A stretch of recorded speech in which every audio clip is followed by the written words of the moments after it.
Iran में महंगाई और मुद्रा संकट के खिलाफ भड़के विरोध प्रदर्शन ने हिंसक रूप ले लिया और अब तक कम से कम 62 लोगों की मौत की बात सामने आ रही थी, जबकि 2300 से ज्यादा गिरफ्तारियां भी हुई। Supreme leader Ayatollah Ali Khamenei प्रदर्शनकारियों को आतंकवादी बताते हुए सख्त कार्रवाई करने के संकेत दे रहे हैं, तो वहीं अमेरिकी प्रेसिडेंट डोनाल्ड ट्रंप ने चेतावनी दी है कि अगर ईरान ने लोगों पर गोली चलवाई तो अमेरिका इसका जवाब देगा।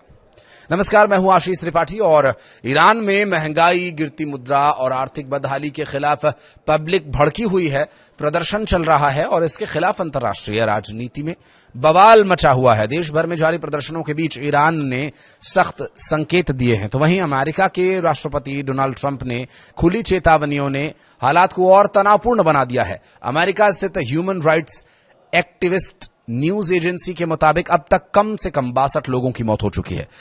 2300 से अधिक लोगों को गिरफ्तार किया जा चुका है। तो एक मैगजीन की रिपोर्ट में यह दावा किया गया कि प्रदर्शनकारियों पर गोली भी चलाई जा रही है और एक डॉक्टर का हवाला देते हुए कहा गया कि 6 अस्पतालों में ही अब तक करीब 217 प्रदर्शनकारियों की जान जा चुकी है, जबकि सरकारी मीडिया लगातार प्रदर्शनकारियों को आतंकी, तोड़फोड़ करने वाला अराजक बता रहा है और ऐसे में उसके खिलाफ कार्रवाई का माहौल भी बन रहा है।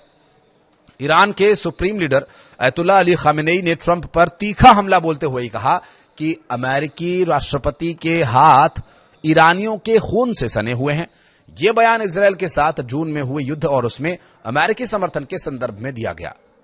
सरकारी टीवी पर प्रसारित भाषण में खामेनेई ने प्रदर्शनकारियों पर निशाना साधा, जबकि उनके समर्थकों ने डेथ टू अमेरिका के नारे भी लगाए। खामेनेई ने कहा कि इस्लामिक गणराज्य खून देकर बना है और वो दबाव के आगे झुकने वाला नहीं है। उन्होंने यहां तक भी दावा किया कि ट्रंप का अंजाम भी उसी तरह से होगा जैसा 1979 में ईरान के शाह का हुआ था। दूसरी ओर ट्रंप ने हालात को लेकर बेहद आक्रामक रुख भी अपनाया हुआ है। उन्होंने कहा कि ईरान बहुत बड़ी मुसीबत में है।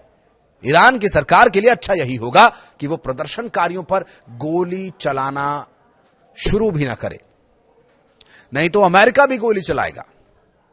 ट्रंप ने स्पष्ट किया कि इसका मतलब जमीनी सैन्य कार्रवाई नहीं होगी, लेकिन ईरान को जहां दर्द होगा वहीं चोट दी जाएगी। एक इंटरव्यू में उन्होंने यह भी संकेत दिया कि 86 वर्षीय खामेनेई शायद देश छोड़ने की तैयारी में हों।